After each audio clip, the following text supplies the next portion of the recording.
Assalamualaikum warahmatullahi wabarakatuh. Kami dari kelompok 6 akan menampilkan kasus etika keperawatan mengenai norma agama.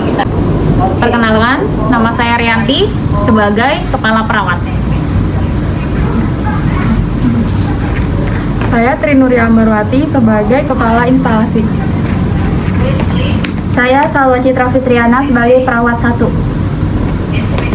Saya Syifa Herani sebagai Penanggung Jawab Ruangan. Saya Tiabul Islam sebagai Perawat 2.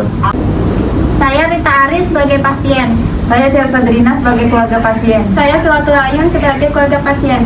Saya Suberjaya Bustami dari keluarga pasien. Seorang perawat berusia 24 tahun di sebuah institusi rumah sakit telah melakukan pelanggaran norma agama, yaitu saat dia dinas malam membiarkan pasien yang akan meninggal dunia atau dalam keadaan koma sendirian tanpa memberitahukan keluarga, dan ia tidak bertanggung jawab terhadap tugasnya sebagai perawat untuk menemani pasien yang sedang sakaratul maut. Dan keesokan harinya pasien itu terbujur kaku, tangan ke atas kaku dan sulit untuk dilemaskan karena sudah kaku. Kepala ruangan marah-marah dan perawat ini pura-pura tidak tahu. Malam hari jam 00. Di kamar pasien, perawat 1 berdinas malam mengecek kondisi pasien. Didapatkan hasil kesadaran koma, akral hangat.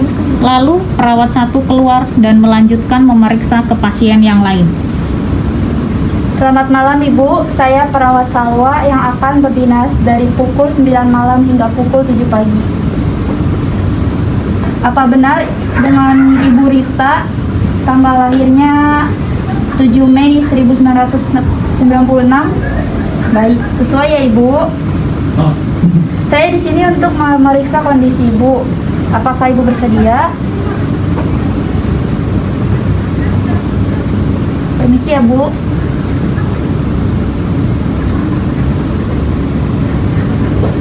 Baik Ibu, saya sudah selesai memeriksa kondisi Ibu dan cukup baik. Selamat beristirahat ya Ibu.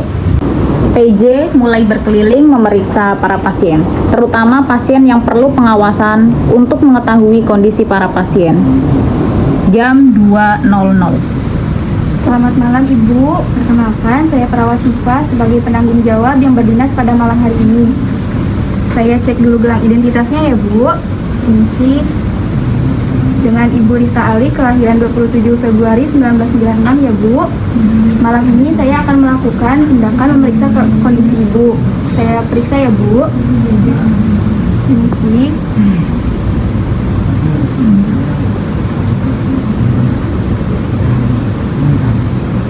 Baik, pemeriksaannya sudah selesai Ibu. Selamat beristirahat ya Bu.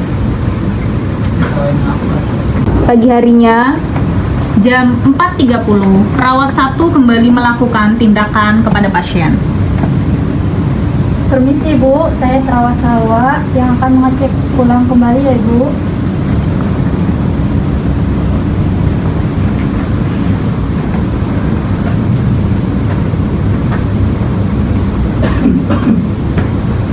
Baik, saya sudah selesai mengecek Ibu ya. Saya permisi dulu Ibu. Keesokan harinya seperti biasa, ada operan antar shift antara yang berdinas malam dan yang berdinas pagi. Singkat cerita, setelah operan satu pasien, maka operan dengan melihat kondisi pasien secara langsung face to face. Didapati kondisi pasien tubuhnya sudah terbujur kaku dengan posisi tangan ke atas dan sulit untuk dilemaskan. Selamat pagi Ibu. Bu. Pagi Bu. Kak Salwa, ini pasiennya nggak ada respon ya Kak? Akalnya dingin banget Kak. Nadinya nggak terawih juga. Badannya juga kaku Kak. Ah, masa sih?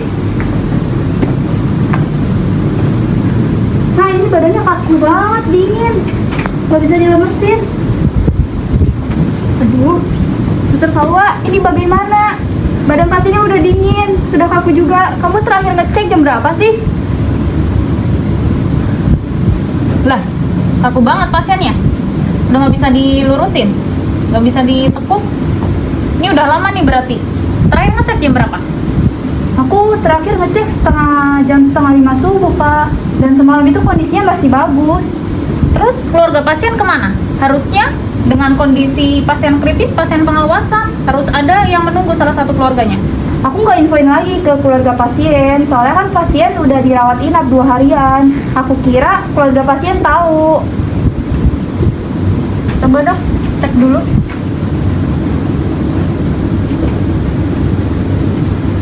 Nggak ada.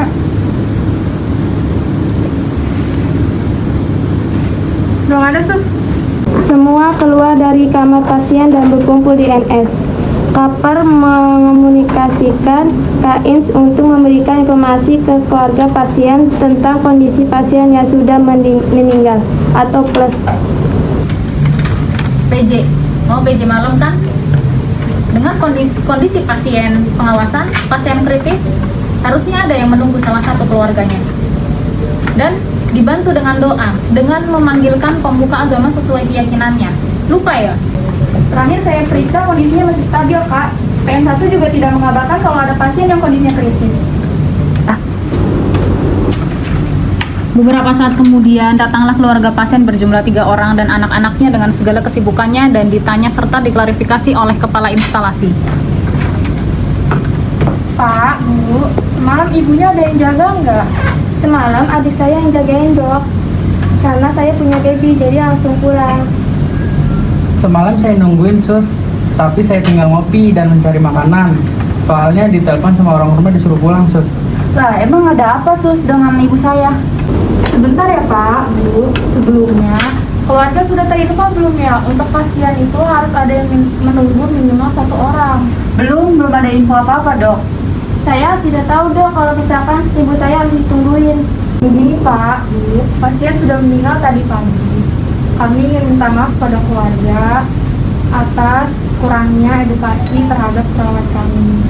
Lah bagaimana sih, Dok? Kan kita udah serahkan ini ke rumah sakit. Masa penanganan dari rumah sakitnya begini? Seluruh keluarga menangis karena orang yang dicintainya telah tiada. Salah satu keluarga memberontak dan akhirnya saling memeluk dan menekankan agar mengikhlaskannya. Pak, Bu, sekarang pasien sudah tidak ada. Jadi ini kami akan membantu untuk pengurusan jenazahnya ya, Pak, Bu. Kami akan mengundang pemuka agama sesuai keyakinan Ibu untuk memimpin berdoa. Mohon diikhlaskan ya, Bu, agar ibunya bisa beristirahat dengan tenang.